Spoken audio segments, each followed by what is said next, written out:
Hi friends, ಎಲ್ಲಿ ನೋಡಿದ್ರು Bigg Boss Bigg Boss Bigg Boss topic ಎಲ್ಲಿ ನೋಡಿದ್ರು ಹರಿದಾಡ್ತಾ ಇದೆ ಅಲ್ವಾ ಫ್ರೆಂಡ್ಸ್. ಮನೆ ಟಿ ವಿ ಓಪನ್ ಮಾಡಿದರೆ ಬಿಗ್ ಬಾಸ್ ಸೀಸನ್ಗಳದ್ದೇ ದರ್ಬಾರ್. ಈ ಬಿಗ್ ಬಾಸ್ ಅನ್ನೋ ರಿಯಾಲಿಟಿ ಶೋ ನಮ್ಮ ಕನ್ನಡದಲ್ಲಿ ಯಾವಾಗ ಸ್ಟಾರ್ಟ್ ಆಯಿತು ಅಂತ ಏನಾದರೂ ನಿಮಗೆ ಗೊತ್ತಾ? ಈ ಶೋನ ಬಜೆಟ್ ಎಷ್ಟು, ಇದರ ನೆಟ್ ಟರ್ನ್ ಓವರ್ ಎಷ್ಟು ಅಂತ ತಿಳ್ಕೊಳ್ಳೋ ಆಸಕ್ತಿ ನಿಮಗಿದ್ದರೆ ಈ ವಿಡಿಯೋ ನಿಮಗಾಗಿ. ಆಸಕ್ತಿಯಿಂದ ನೋಡಿ, ಕಂಟಿನ್ಯೂ ಮಾಡಿ. ಬಿಗ್ ಬಾಸ್ ರಿಯಾಲಿಟಿ ಶೋ ಕನ್ನಡದಲ್ಲಿ ಸ್ಟಾರ್ಟ್ ಆಗಿದ್ದು 2013ರಲ್ಲಿ ಮತ್ತು ಇದರ ಆ್ಯಂಕರಿಂಗ್ ಆಗಿ ನಮ್ಮ ಕನ್ನಡದ ಅಭಿನಯ ಚಕ್ರವರ್ತಿ ಸುದೀಪ್ ಅವರು ಫ್ರಮ್ ಸೀಸನ್ 1ನಿಂದ 11 ಸೀಸನ್ವರೆಗೂ ನಡೆಸ್ತು ಅಂತ ಬಂದಿದ್ದಾರೆ. ಸುದೀಪ್ ಅವರು ಈ ಶೋ ಹಾಸ್ಟಿಂಗ್ ಆಗಿ ಒಂದು ಸೀಸನ್ಗೆ ಸರಿಸುಮಾರು 8 ಕೋಟಿ ಸಂಭಾವನೆಯನ್ನು ಪಡೀತಾರೆ. ಬಿಗ್ ಬಾಸ್ ತನ್ನ ಶೋ ವಿನ್ನರ್ಗೆ ತಲಾ 50 ಲಕ್ಷವನ್ನು ಕೊಡುತ್ತದೆ.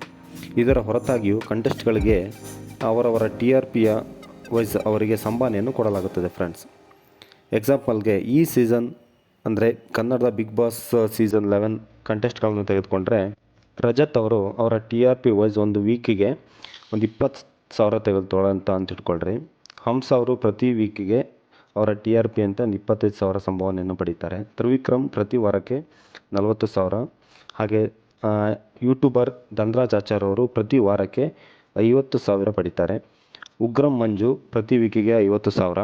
ಹಾಗೆ ಮಾನಸ ಸಂತೋಷ್ ಪ್ರತಿ ವೀಕಿಗೆ 60,000. ನಟ ಶಿಶಿರ್ ಅವರು ಪ್ರತಿ ವೀಕಿಗೆ ಅವರ TRP ಅಂತೆ 1 ಲಕ್ಷ.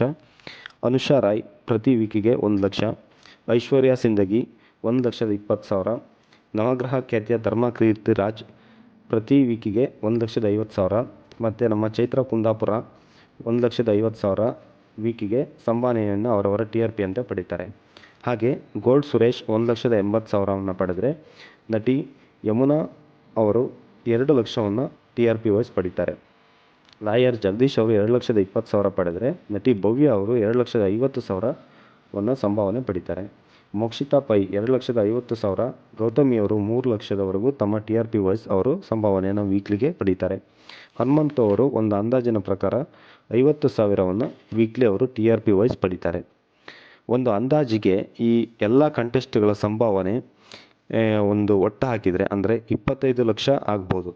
ಇದನ್ನು 40 ವಾರ ಮಾಡಿದರೆ ಹತ್ತತ್ರ 9,80,00,000 ಆಗುತ್ತೆ ಫ್ರೆಂಡ್ಸ್. ಇದರಲ್ಲಿ ನಾಮಿನೇಟ್ ಆದರು ಅಂತಲೂ ಇಟ್ಕೊಳ್ಳಿ. ಇದರಲ್ಲಿ 50% ಅಮೌಂಟನ್ನು ಡಿಡಕ್ಟ್ ಮಾಡಿದರೂ ಸಹ ಒಂದು ಅಂದಾಜು 5 ಕೋಟಿ ಅಂತ ಇಟ್ಕೊಂಡ್ರೆ ಇದಕ್ಕೆ ನಾವು ಬಿಗ್ ಬಾಸ್ ಮನೆಯ ವೆಚ್ಚ ಒಂದು 25 ಕೋಟಿ ಪ್ಲಸ್ ಇದರ ಮೇಂಟೆನೆನ್ಸ್ ಮತ್ತು ಫುಡ್ ಎಲ್ಲನೂ ಸೇರಿದ್ರೆ ಒಂದು 3 ಕೋಟಿ ಅಂತ ನಾವು ಅಂದಾಜಲ್ಲಿ ಇಟ್ಕೊಂಡ್ರು.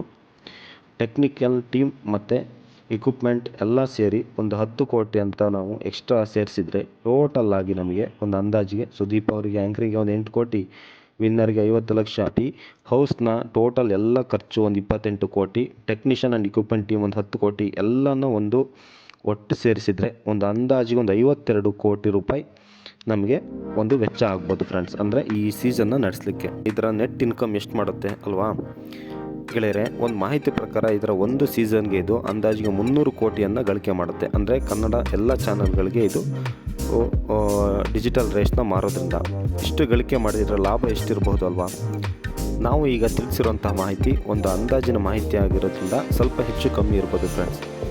ಎಷ್ಟೇ ಆಗಲಿ ಬಿಗ್ ಬಾಸ್ ಕನ್ನಡದ ಒಂದು ಯಶಸ್ವಿ ಉತ್ತಮವಾದಂಥ ಶೋ ಅಂತ ಹೇಳ್ತಾ ನನ್ನ ಈ ಎಪಿಸೋಡ್ನ ಮುಗಿಸ್ತಾ ಇದ್ದೀನಿ. ಹಾಗೆ ಇನ್ನಷ್ಟು ಇನ್ಫಾರ್ಮೇಟಿವ್ ವಿಡಿಯೋಗಳೊಂದಿಗೆ ಮುಂದೆ ಸಿಗೋಣ. ಹಾಗೆ ನಮ್ಮ ಚಾನಲ್ನ ಲೈಕ್ ಮಾಡಿ, ಶೇರ್ ಮಾಡಿ, ಸಬ್ಸ್ಕ್ರೈಬ್ ಮಾಡಿ ಫ್ರೆಂಡ್ಸ್.